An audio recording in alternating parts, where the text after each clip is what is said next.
মনে হয় জামাত তার পলিটিক্সটা কি করবে সেটা এখনো নিজেরা সিদ্ধান্ত নিতে পারছে না। কেন কথাটা বলছি? বিকজ আপনি জানেন যে ঐক্যমত কমিশনে আলোচনা দীর্ঘদিন ধরে চলেছে। হ্যাঁ। এখনো কিন্তু জুলাই সনদ ফাইনালাইজ করার জন্য আরো ২ দিন বাড়িয়ে ১৮ তারিখে দিন ধার্য হয়েছে। আবার মানে মাসের পর মাস চললো বলা চলে। মাসের পর মাস। এবং একই সঙ্গে আমরা দেখলাম যে জামায়াতে ইসলামী যখন আন্দোলনের কথা বলছে তখন তারা আবার আলোচনার টেবিলেও বসছে। আমরা দেখলাম হঠাৎ করে পিআর পদ্ধতি নিম্নকক্ষে আনবার জন্য তারা একেবারে আন্দোলনের ডাক দিল। ৫ দফা। ৫ দফা। এখন আবার আমরা লক্ষ্য করছি যে তারা নতুন করে এখন বলছে যে গণভোট হবে, ঐক্যমত জুলাই সনদ বাস্তবায়নের জন্য যে ঐক্যমত হয়েছে সেটার যে গণভোটের কথা একমত হয়েছে দলগুলো, সেই গণভোটটা হতে হবে নভেম্বরে। সো এই যে একেকবার একেক রকম দাবি নিয়ে সামনে আসা, এটা কেবলমাত্র যে সাধারণ মানুষের মধ্যে কনফিউশন তৈরি করছে তাই নয়। আমার ধারণা জামাতের নিজের মধ্যেও, নিজের দলের মধ্যেও নেতাকর্মী যারা হয়তো লোয়ার টায়ারে কাজ করছে, তাদের মধ্যেও একটা ধোঁয়াশা তৈরি করছে। আমি নিজে নির্বাচনী ভোটের মাঠে কাজ করছি আজকে প্রায় ১০ বছরের কাছাকাছি। আমি ২০১৬ সাল থেকে আমি ব্রাহ্মণবাড়িয়া ২ আসনে কাজ করছি। সো আমি একেবারে ডোর টু ডোর যখন নক করছি, মানে কারণ ভোট এখন চলে এসছে, আমি মানুষের দরে দরে যাচ্ছি, দরজায় দরজায় যাচ্ছি, কথা বলছি, উঠান বৈঠক করছি, আর জনসমাবেশগুলো তো আছেই। সেখানে আমি বোঝার চেষ্টা করছি যে এই যে সংস্কারের কথা বলা হচ্ছে, পিআর এর কথা বলা হচ্ছে, গণভোটের কথা বলা হচ্ছে, জুলাই সনদের কথা বলা হচ্ছে, যেগুলো ঢাকা শহরে মনে হচ্ছে হট কেকের মতো ভীষণ গুরুত্বপূর্ণ। আমার এলাকার মানুষ বা প্রত্যন্ত গ্রামের মানুষ, ভোটার, তারা কিন্তু বিষয়গুলো নিয়ে একদম চিন্তিত নয়। তাদের চিন্তা হচ্ছে আমার সন্তানের একটা ভালো চাকরি আমি কিভাবে ব্যবস্থা করব। আমার উপজেলা স্বাস্থ্য কমপ্লেক্সে আমি রেগুলার একজন ভালো ডাক্তার পাবো কিনা, বিনামূল্যে সরকারি ওষুধগুলো পাওয়ার কথা সেগুলো আমি পাবো কিনা। একেবারে নিজস্ব, এবং এটাকে আমি ঠিক নিজস্ব বলতে পারি না। গ্রামের আপামর সাধারণ জনসাধারণ যারা, তারা কিন্তু আপনার আমার মতো চাইলেই স্কয়ার হসপিটালে গিয়ে একটা ট্রিটমেন্ট নিতে পারে না, চাইলেই তারা গিয়ে একটা প্রাইভেট হাসপাতালে ঢুকতে পারে না। আপনার আমার মতো তাদের কোনো জব সিকিউরিটি নাই। তাদের ছেলেটা হয়তো ম্যাট্রিক পাস করেছে, এরপর আর পড়ানোর সামর্থ্য নাই। সেই ছেলেটা কোথায় যাবে, কি কাজ করবে, কোথায় গেলে কারিগরি প্রশিক্ষণ পাবে, কোথায় গেলে তারা একটু দক্ষ জনশক্তি হিসেবে গড়ে উঠতে পারবে, এগুলো তাদের চিন্তা। বিশ্বাস করেন গণভোট নিয়ে তাদের কোনো মাথা ব্যথা নাই। পিআর তো তারা বোঝে না। আমি অনেককে প্রশ্ন করেছি যে পিআর বলতে আসলে কি বোঝেন, ওরা তাকিয়ে থাকে, ওরা বুঝতে পারে না। ওরা মনে করে আমি এতদিন এলাকায় কাজ করেছি, ওরা আমাকে ভোট দেবে। ওরা এটা জানে যে ফোন করলে আমি রুমিন আপাকে পাই, আমি রুমিন আপাকে ভোট দিতে চাই, এইটুকুই ওরা বোঝে। ওদের বোঝার ভোট দিয়ে হ্যাঁ একদম। আর মার্কার সাথে, মার্কা তো ভীষণ গুরুত্বপূর্ণ বাংলাদেশে, ভীষণই গুরুত্বপূর্ণ। এবং সেই সঙ্গে এখন যতটুকু সচেতনতা তৈরি হয়েছে, যেটা আমার আন্ডারস্ট্যান্ডিং, কারণ ১৬তেও আমি কাজ করেছি, ২৫এও আমি কাজ করতেছি। সো আমি ডিফারেন্সটা যেটা দেখি, ১০ বছর আগে মার্কাই চূড়ান্ত, কলা গাছ দাঁড়ালেও মার্কাতেই তারা ভোট দেবে। এখন আস্তে আস্তে প্রার্থী গুরুত্বপূর্ণ হয়ে যাচ্ছে। ইয়াং জেনারেশন যেটা তৈরি হয়েছে বিগত কয়েক বছরে, যারা হয়তো কোনোদিন কখনো ভোট দেয় নাই, তারা কিন্তু মার্কা নিয়ে সচেতন। হ্যাঁ নিশ্চয়ই, পারিবারিক ভাবে যদি তারা ধানের শীষের ইয়ে হয়, তারা ওইদিকে টিল্টেড থাকবে, নৌকার হলে ওইদিকে টিল্টেড। কিন্তু একটা ইয়াং ফোর্স তৈরি হয়েছে যারা প্রার্থীকে নিয়ে খুব খুব চিন্তিত। বুঝতে পারছি যে তাদের এই দাবিটার সাথে আপনি যেটা বলতে চাচ্ছেন, আমার মনে হয় যদি ঠিক বুঝে থাকি, যে জাতীয় নির্বাচনের আগে তারা যে নির্বাচনের দাবি করছে সেটার সঙ্গে আসলে মাঠের মানুষের সম্পর্ক নাই, সেটা আপনি আপনার মতামত। কিন্তু আমার প্রশ্নটা হচ্ছে এই দাবিটা সামনে নিয়ে আসার মধ্যে দিয়ে কোনটা, দুটো জিনিস বলা যায়, একটা হচ্ছে বিএনপির প্রতি কোনো চ্যালেঞ্জ কিনা, আর আরেকটা হচ্ছে তারা মূল যে নির্বাচন সেটিকে পেছাতে চায়, এরকম মতামত অনেকে দিয়েছেন, আপনি সেটা মনে করেন কিনা? আমি এটার মধ্যে তাদের ইনসিকিউরিটি দেখি। কেন ইনসিকিউরিটি? ওরা খুব হাইপ তুলেছে কিন্তু সামাজিক যোগাযোগ মাধ্যমে গত ১ বছর ২ মাস সময়ের মধ্যে, ১৪ মাসে, মানে এই সরকার ইন্টারিমের সময় মনে হয়েছে যেন মানে বাংলাদেশে আর কোনো পলিটিক্যাল পার্টি নাই, আর কোনো পলিটিক্যাল পার্টির মধ্যে কোনো অনেস্ট নেতা নাই, আর কোনো পলিটিক্যাল পার্টির মধ্যে কোনো যোগ্য শিক্ষিত সৎ নেতা নাই, সব জামাতের। সো এই যে তারা একটা বিরাট হাইপ তৈরি করেছে, এবং তাদের বট বাহিনী যেটা ভয়ঙ্কর ভাবে আমাদের উপরে আক্রমণ করে এবং বিভৎস গালাগালি করে, যেটা তাদের যে মতাদর্শ জামায়াতে ইসলামী, সেই ইসলামের সঙ্গে এই ধরনের গালিগালাজ নোংরা কথা যায় না। অন্যের ব্যক্তিগত বিষয় নিয়ে ফেসবুকে নোংরামো চলে না, কিন্তু তারা ওগুলো করবে, কিন্তু তারা আবার জামায়াতে ইসলামী। তো এই বট বাহিনী এবং তাদের কর্মী বাহিনী মিলে সামাজিক যোগাযোগ মাধ্যমটাতে এমন একটা ধারণা দেওয়ার চেষ্টা করেছে যে বাংলাদেশে তাদের চেয়ে জনপ্রিয় দল আর নাই। কিন্তু তারা এই কথাটা বলেন, এবং সততার প্রশ্নটা তো অনেকে কিছুটা বিশ্বাসও করে না, আপনার মনে হয় না এটা? আচ্ছা, আমি সততার বিষয়ে আসছি। কিন্তু মাঠের বাস্তবতা হলো আপনি যদি জরিপগুলোর হাইয়েস্ট ফলাফলও দেখেন 21%, whereas একই জরিপে বিএনপি 41%। সো তারা দেখে, এবং এই জরিপে এই যে 21%, তার মানে অনেকগুলো আসনে কিন্তু তারা মার্জিনালিও হেরে যাইতে পারে। হ্যাঁ, কিন্তু যদি 21% এর ভিত্তিতে পিআর এর পদ্ধতি হয়, তাহলে অনেক বেশি আসন নিয়ে তারা সংসদে যেতে পারবে, নিশ্চিত করবে। সেটা একটা বড় কারণ হচ্ছে এই পিআর এর জন্য তাদের অস্থিরতা। সততার প্রশ্নে আমি আপনার কাছে বলছি যে যদি আপনার সততা প্রমাণের কোনো সুযোগ না আসে, সুযোগের অভাবে তো আপনি সৎ হিসেবেই পরিচিত হবেন। জামাত তো কখনো বাংলাদেশে এসে সুযোগ পাওয়ার কথা বলছেন। হ্যাঁ, কারণ আপনি দেখুন, গভর্নমেন্টে না থাকলে কিন্তু সেই অর্থে বাংলাদেশে আপনি বিরোধী দল, আর বিরোধী দল মানেই হচ্ছে হেন কোনো নির্যাতন নাই যেটা আপনার উপরে হবে না। তো বিরোধী দলের থেকে আসলে অসৎ হওয়া আপনি চাইলেও সেটা হতে পারবেন না। এখন এই জামাত যে সততার কথা বলছে, আমি বিশ্বাস করতে চাই কেন থাকবে না, জামাতের নিশ্চয়ই অনেক সৎ প্রার্থী আছেন, কিন্তু তারা তাদের সেই সততা প্রমাণের সুযোগই তো পান নাই কখনো। বাংলাদেশে 3 to 5% এর বেশি ভোটই তো জামাত কখনো পায় নাই। তারা তো সরকার গঠনের আশপাশেও কখনো ছিল না। সো তারা সৎ কি সৎ নয়, এটা কেবলমাত্র তারা যদি জনগণের ভোটে নির্বাচিত হয়ে সংসদে সরকার গঠন করে, সংখ্যাগরিষ্ঠ আসন পায় সংসদে, তাহলেই কেবলমাত্র বোঝা যাবে। আরেকটি দিক থেকে বিবেচনা করা যে নভেম্বরে গণভোট আসলে দুইটা বিষয় সামনে আসে, যে একটা গণভোট মানে তো এই গণভোটটা তো আসলে হানার মতো, যেটা এর আগেও বাংলাদেশে 3 বার হয়েছে, 1977 সালে, 85 সালে এবং 91 সালে। কিন্তু সেই সময়গুলোতে তো এটার একটা খরচ থাকে, বিশাল খরচ এবং বিশাল নিরাপত্তা, মানুষকে ভোট দিতে আসতে হয়, এটা একটা বড় আয়োজনের ব্যাপার। সেইটা আসলে কোন এইটা সামলানো এই গভর্নমেন্টের বিষয়ে আপনার কি মনে হয়, এটা কি একটু ঝুঁকিপূর্ণ হয়ে যায় কিনা? জাতীয় নির্বাচনের আগে আরেকবার এরকম শক্তিক্ষয় যেটা জাতীয় নির্বাচনে প্রভাব ফেলবে, নাকি এটা ব্যাপার না, চাইলে করা যায়? কারণ তারা যেমন বলেছে যে 21 দিন 9 দিন আগে তাকে এগুলো করা যায় এবং এটা সম্ভব। দেখুন জবা ভাই, ৭৭ আর ৮৫-তে যে গণভোটটা হয়েছে ওটা হানা ভোট। তৎকালীন সরকার তার কাজ কন্টিনিউ করতে পারবে কিনা, সেখানে মানুষের সমর্থন আছে কিনা, সেই বিষয়ে মানুষ হ্যাঁ বা না এর মাধ্যমে উত্তর দিয়েছে। আর ৯১ সালে যে গণভোট হয়েছে সেটা হচ্ছে রাষ্ট্রপতি শাসন ব্যবস্থা থেকে সংসদীয় শাসন ব্যবস্থা বা প্রধানমন্ত্রী সংসদ পদ্ধতিটা, মানে এই আপনি কোন পদ্ধতি চান? আপনি কি প্রধানমন্ত্রী পদ্ধতির সঙ্গে হাতে আছেন না নাতে আছেন? এই এখন আপনি আমাকে বলেন, এই যে জুলাই সনদ, এখানে ৮৪টা ধারা, ৮৪টা ধারার মধ্যে ধরুন প্রথম ৫টার সঙ্গে আপনি দ্বিমত করছেন, আমি দ্বিতীয় ৫টার সঙ্গে দ্বিমত করছি, আরেকজন তৃতীয় ৫টার সঙ্গে দ্বিমত করছে, আরেকজন চতুর্থ 5টার সঙ্গে দ্বিমত। এইরকম ভাবে পারমুটেশন কম্বিনেশনে হাজারটা লক্ষটা উত্তর হতে পারে। কাজে এখানে হানা যাওয়া তো কিভাবে হয়? আমি তো আমার বুদ্ধিতে কুলায় না, হয়তো আমার বুদ্ধি কম সেজন্য আমি বুঝতে পারছি না, কিন্তু এটা তো আমি হানাতে আপনি আনবেন কি করে?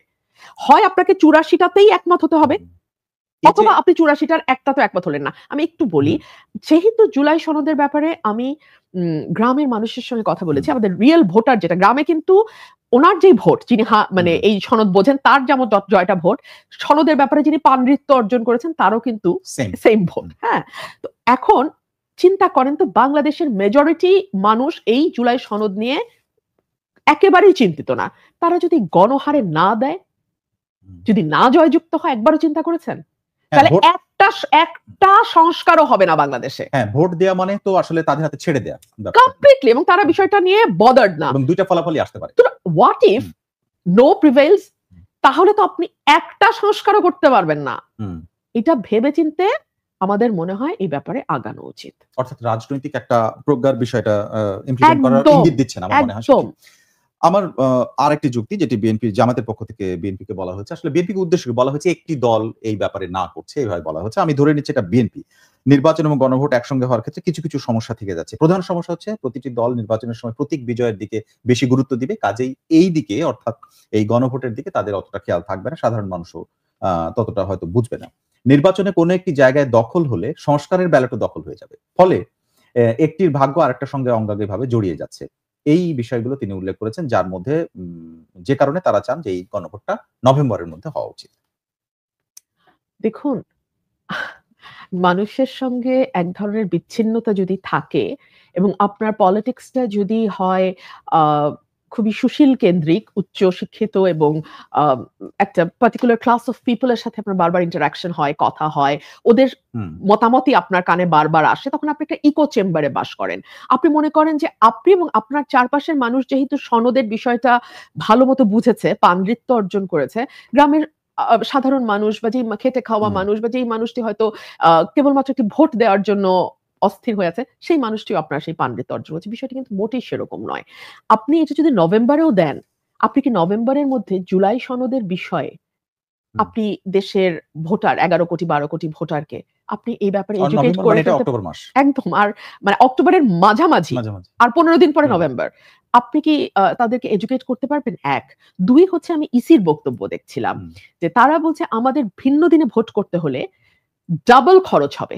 আমি যে খরচের প্রসঙ্গটা বলছিলাম। রাইট। অ্যাবসোলিউটলি যে আমাদের দ্বিগুণ খরচ হবে। আমাদের ওই ভোটের সেটআপ এর একটা খরচ, এটার একটা খরচ। প্লাস আমাদের নতুন জনবল আনতে হবে, নতুন করে ভোট কক্ষ হুম, করতে হবে। অনেকগুলো নতুন প্ল্যান প্রোগ্রামের ব্যাপার আছে। ১.৫ মাসের কমে এটা করা যাবে না। তো আপনি যদি এখন থেকে ১.৫ মাস ধরেন দ্যাট ইস ডিসেম্বর। ডিসেম্বর। আপনি কি সত্যি মনে করেন বাংলাদেশ তার এই ভঙ্গুর অর্থনৈতিক এবং আর্থসামাজিক এবং আইন শৃঙ্খলা পরিস্থিতি ৩ টাই ভঙ্গুর হুম। অবস্থায় আছে। এই অবস্থায় আপনি পরপর ২ টো নির্বাচন ১ মাসের ব্যবধানে করতে পারবেন? এক্সাক্টলি। এটি একটা প্রশ্ন। এটি একটা বড় প্রশ্ন। কারণ অর্থনৈতিক দিক থেকে এটা ভোটের খরচ এমন না যে চা খাওয়ার টাকা দিয়ে হয়েছে। এটা একটা বড় অ্যামাউন্ট বিশাল এর ব্যাপার, খরচ বিশাল এবং খরচ। আমি হুম, যদি পাল্টা প্রশ্ন তুলি যে আপনি ১১ কোটি ভোটারকে হুম, অল্প কিছু মানে হুম, হাতে গোনা শহুরে কিছু ভোটার ছাড়া হুম। বাকি সবাইকে সনদের ৮৪ টা ধারা আপনাকে বুঝাতে হবে। তারপরে তারপরে আপনাকে উচ্চকক্ষ নিম্নকক্ষ বুঝাতে হবে। আপনাকে উচ্চকক্ষের পিআর বুঝাইতে হবে। আপনাকে প্রধানমন্ত্রী রাষ্ট্রপতির ক্ষমতার ভারসাম্য বুঝাতে হবে। আপনাকে অনেক কিছু বুঝাতে হবে। আপনাকে হুম। ৭০ অনুচ্ছেদ বুঝাতে হবে। Do you really think it is possible? সবাইকে পলিটিক্যাল সায়েন্স এ আসলে একটু অভিজ্ঞ করে নিলে তাই না? সম্ভব হবে। সম্ভব হতে পারে। সেটা এখন তাহলে দাঁড়ালো কি? যে জামায়াত ইসলাম যদি এই দাবিতে অনড় থাকে এবং বিএনপি যদি এই দাবিতে অনড় থাকে যে ফেব্রুয়ারিতে একসঙ্গে অথবা নয়। তাহলে কি এই গণভোটের আগে মানে মূল জাতীয় ভোটের আগে আরেকটা ভোট হবে কি হবে না? এটা একটা মুখোমুখি এবং কর্মসূচি পাল্টা কর্মসূচি এরকম দিকে যাচ্ছে? যেমন আমি বলি আপনাকে, আপনি নিশ্চয়ই জেনেছেন এর মধ্যে মঙ্গলবার তো ১৪ অক্টোবর ঢাকা থেকে শহরে মানববন্ধন আর ১৫ অক্টোবর হচ্ছে সারা দেশে জেলা শহরগুলোতে মানববন্ধনের কর্মসূচি দিয়েছে জামায়াত ইসলাম। আর ঢাকার মধ্যে যাত্রাবাড়ি মোড় থেকে মৎস্য ভবন হয়ে গাবতলী বাস স্ট্যান্ড পর্যন্ত মানববন্ধন। একটা বিশাল আয়োজন। তো এটা তো একটা কর্মসূচি এবং এর মধ্যে দিয়ে আপনি নিশ্চয়ই অনুমান করতে পারেন যে ঢাকা শহরে যেকোনো একটা রাস্তায় সমস্যা তৈরি হলেই পুরো ঢাকা কোলাপস হয়ে যায়। সেক্ষেত্রে এটা একটা মানুষের পাবলিক নিউসেন্স ক্রিয়েট এবং সাধারণ মানুষের চলাচলে একটা বাধা তৈরি হবে। এটা কি তাহলে নির্বাচনের আগে একটা সূত্রপাত কিনা যেটা জনদুর্ভোগ তৈরি হওয়ার?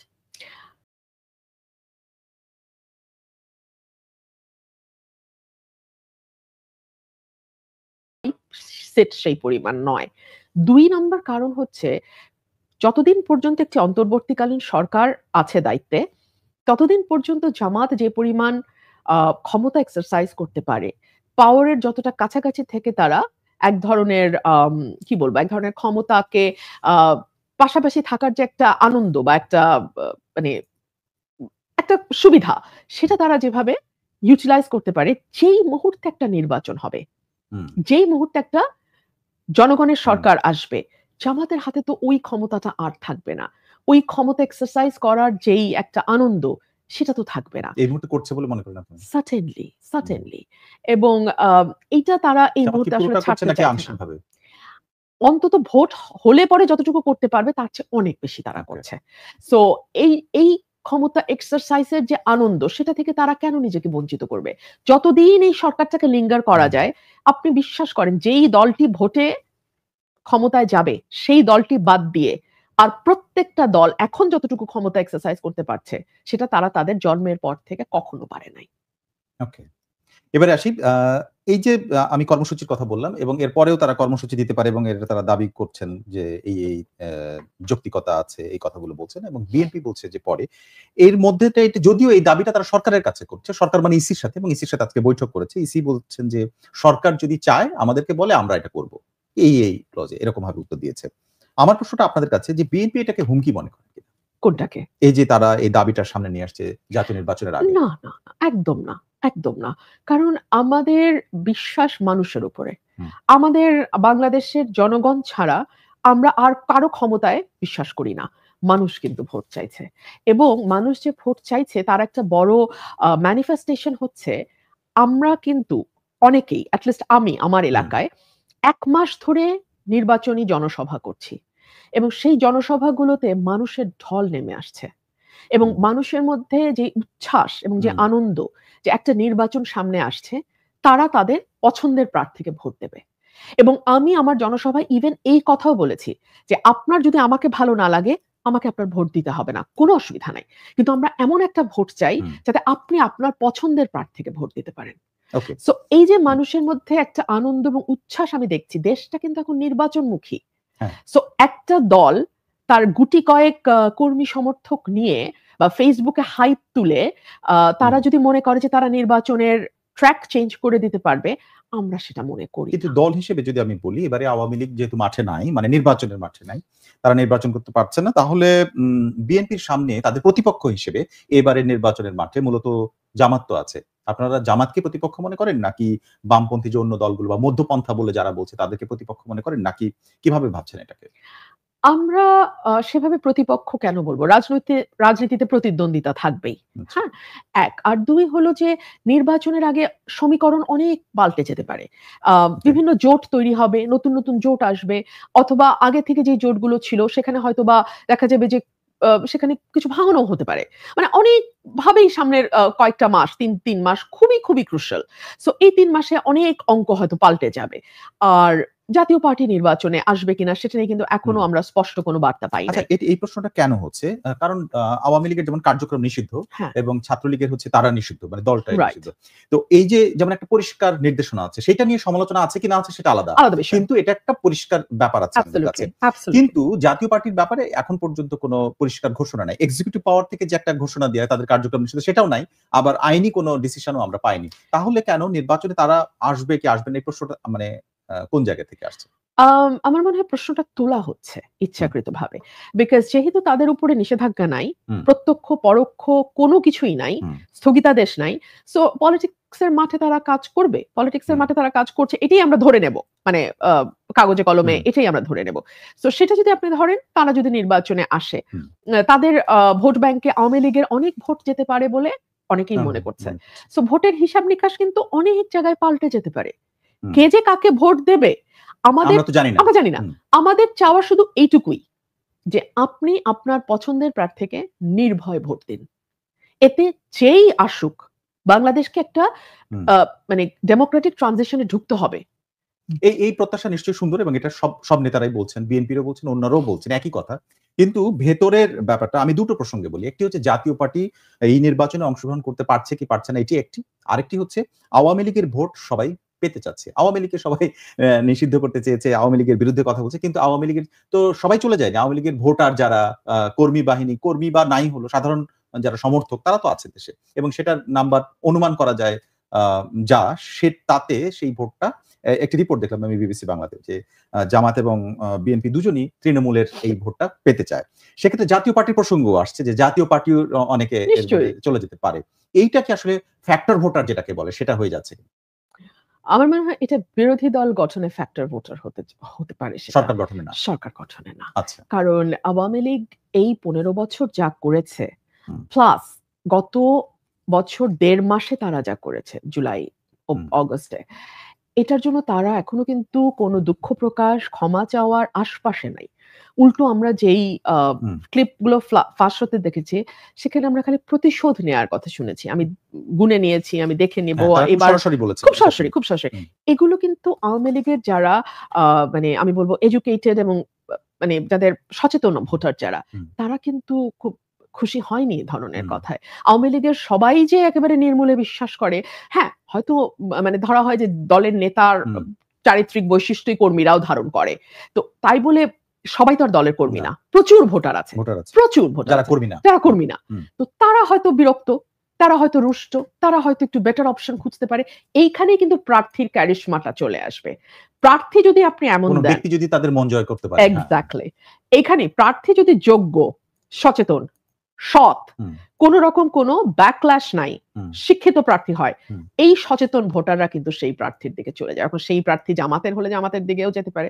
সেরকম প্রার্থী বিএনপির হলে বিএনপির দিকে যাবে। সেরকম প্রার্থী জাতীয় পার্টির হলে জাতীয় এখানে পার্টির আমার দিকে যাবে। মানে ২ টো যুক্তি কাজ করে। একটি হচ্ছে যে জামায়াত ইসলামের সাথে আদর্শিক যে জায়গা এবং আওয়ামী লীগের যে রাজনৈতিক অবস্থান ছিল বা আছে আমি মনে করি, সেটাতে তারা হচ্ছে ১৯৭১ এর প্রশ্নে তারা মুখোমুখি। তাই তো? হুম, একদম, একেবারে মুখোমুখি তারা। একদম। তাহলে তাদের যদি আদর্শ ধারণ করে কেউ ভোটার থাকে বা এই এটাতে বিশ্বাস করে, তারা কি জামায়াতের ভোটারে যাবে? মানে ভোট দিবে প্রার্থী দেখেই, এটা আসলে আ বিশ্বাসযোগ্য কিনা এটি প্রশ্ন। আরেকটি প্রশ্ন হচ্ছে বিএনপির ক্ষেত্রে। বিএনপির সাথে আদর্শিক খুব একটা আমার মনে হয়